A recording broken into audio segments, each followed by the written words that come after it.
Well, today is Transfiguration Sunday, day on the church calendar when the story of Jesus' transfiguration is traditionally remembered. The story is sort of a preview of Jesus' glory witnessed atop a mountain by his top followers, Peter, James, and John. Jesus prays and is transfigured with dazzling brightness, and he's joined by top prophets Moses and Elijah to discuss what the reading calls his departure, but what is better translated as Exodus. And Exodus, they talk about being achieved in Jerusalem. And at the end of this mountaintop visit, God shows up in a foggy mist and he speaks to the disciples saying, "This is my son, my chosen. Listen to him." And then Jesus and the disciples come off the mountain and they are met by a large crowd, a sea of people. And a dad asks for help for his kid. And as we heard, Jesus causes a demon to leave the child and rebukes that demon. Well, in a departure from my usual Transfiguration Sunday sermon about what happens up on the mountain, I am going to focus today on the last part of the lectionary reading that Chris read so well, about Jesus coming off the mountain into a sea of people and dealing with the departure, the exodus of a troubling demon. Talking about demons and an exorcism may seem a bit odd for a progressive pastor in a progressive church. It may even make a number of us wince. There's no need to. Nonetheless, I thought I'd lighten the mood a little, put us at ease with some humor, and you may thank Charlotte for my putting this pun back into the sermon. Do you know why demons and ghouls get along? Because demons are a ghoul's best friend. I told you. And here's some real life demon humor. When I first got to seminary, I heard a number of pastors claiming they had a demon, and ordained students talking about working on a demon. And it was disconcerting to think that so many well-trained clergy worried about demons until I learned that demon is short for doctrine of ministry, D-men. Now it's an inside joke, I still smile. But most in Christianity don't smile over the actual word demon. It mostly tends to be understood as a scary thing. It is often used and understood as a word for a supernatural minor deity, dark angel type of demon. My theological dictionary defines a demon as an evil spirit that works contrary to the divine will. Demons are often considered Satan or the devil's angels. My first line of thought on this issue is now theological. I ask, if we believe in one God, how can we believe in a lesser God like Satan and lesser God-like sprites such as demons? It makes no sense theologically, since monotheism by definition has no place in it for believing there are any type of lesser or greater or equal gods. There is only one God. God. My second line of thought is the first line of thought I had before I became a theologian. That is, I turned to God's gift of science and reason, and I ask, where is the rational, realistic proof that evidences such demons exist? I've never seen, and I do not know a single person who has ever seen a non-metaphoric demon. That is, a supernatural evil spirit. And so, like many in our modern culture, I don't believe in the type of spirits typically associated with the word demon or demons. I do not believe in supernatural evil spirits or evil spirit possession because theologically and scientifically, rationally, it doesn't make sense. And culturally, I'm not alone in this regard. But with that said, other cultures and other people do believe in evil spirits and evil spirit possession. Jesus' culture believed in them. First century Palestine, by and large, thought that evil spirits, demons, caused diseases. They thought that those with diseases were demon-possessed and unclean, and so they were outcast from the community. And ultimately, they laid the blame, in good part, on the diseased person, which is another reason why I reject the common notion of demons, because even today the idea of demonic possession tends to lay blame on the afflicted. The victim of the disease is thought to have done something wrong to bring about the infestation of an evil spirit, making themselves unclean. We often avoid, look away from, or otherwise outcast diseased people still.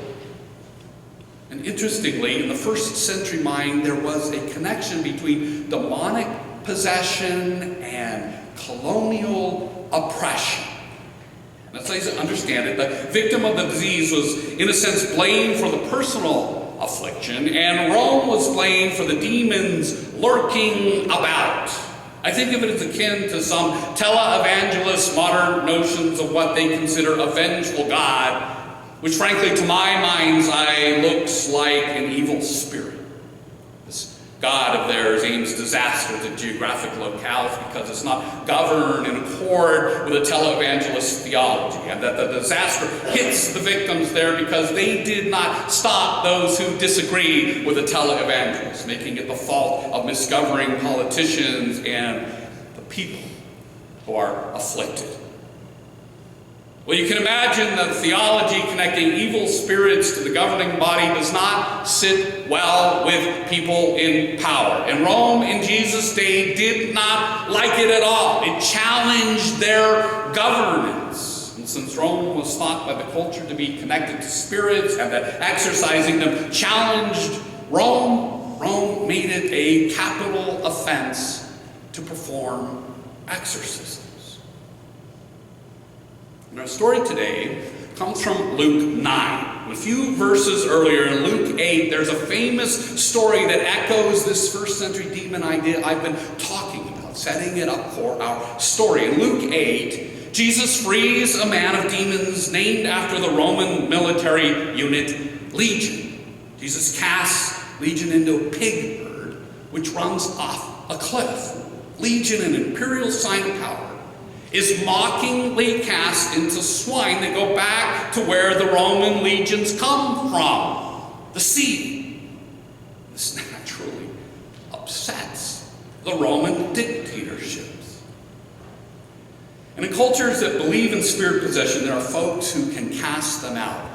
Shamans. By all accounts, Jesus did exorcisms and was a shaman.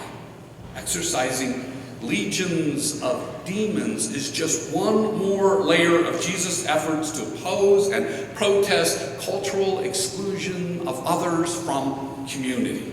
It's one more way he worked to bring all to the counter-community, counter-culture that he created. That's the community that's symbolized in the open table, the very table that we will reenact Jesus' loving community and that we celebrate this morning. In the Gospels, we have stories of Jesus bringing in the criminal, the loathed, and the sinners, forgiving them and curing them of being outcasts. And in the same vein, Jesus brings in strangers and the poor and enemies, welcoming them and feeding them. He brings in the sick, curing them of being ostracized as lepers of one sort or another.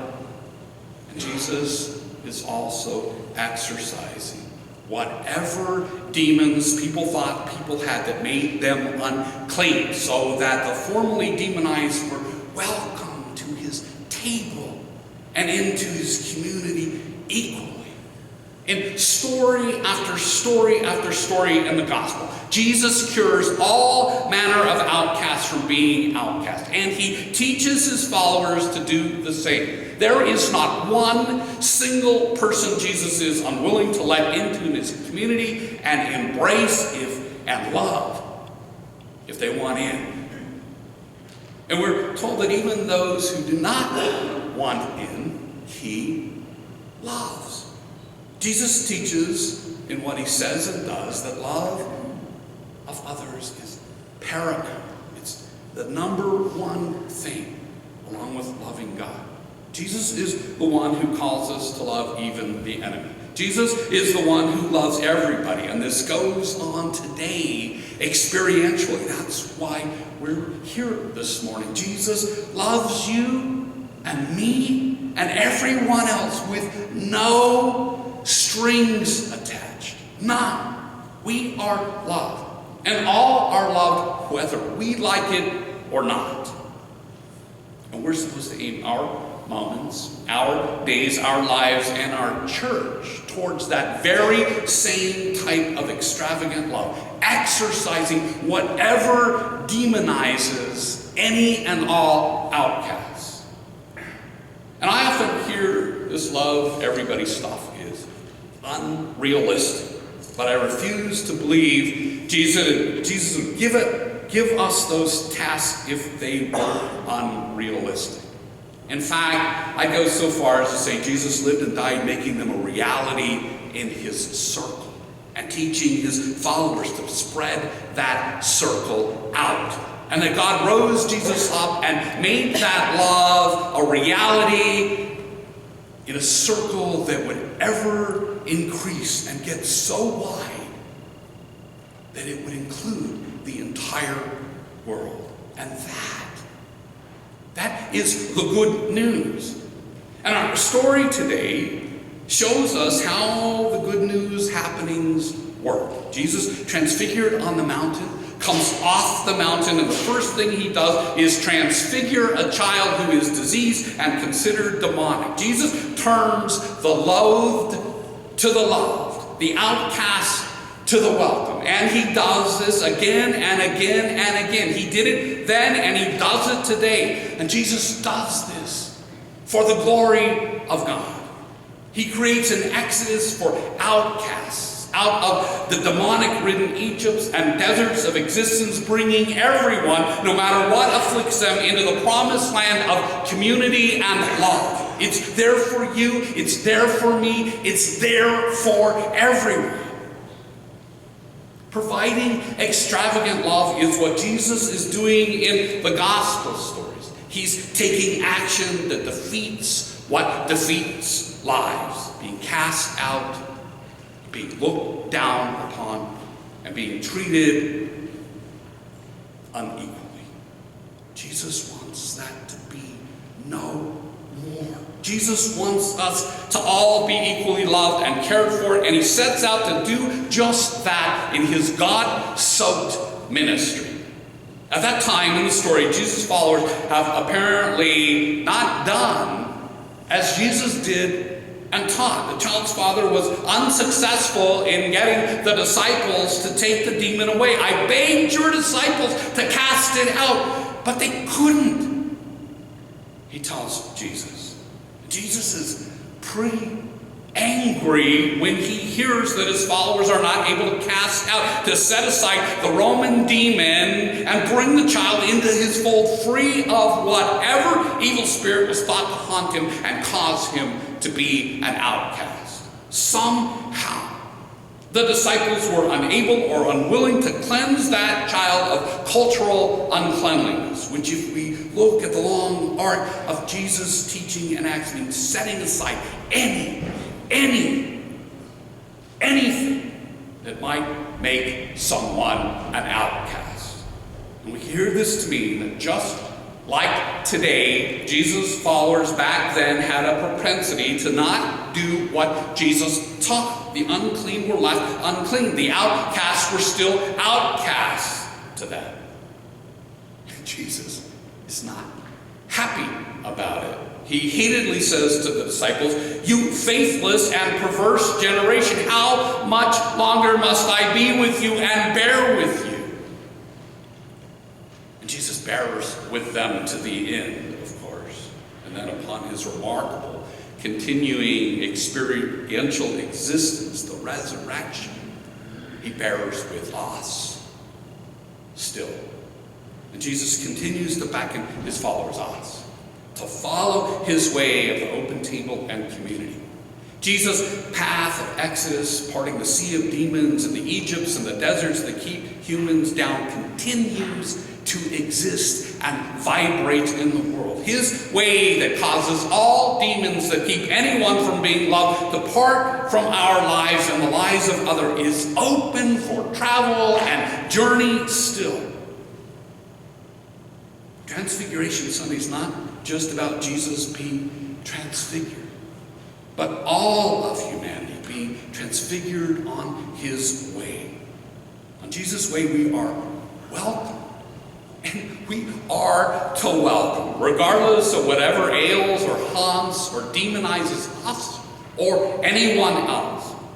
So leave here this morning knowing that you are loved and that you are called to love. And that this table up here, this Lord's Supper, is the hope for communion for all of humanity through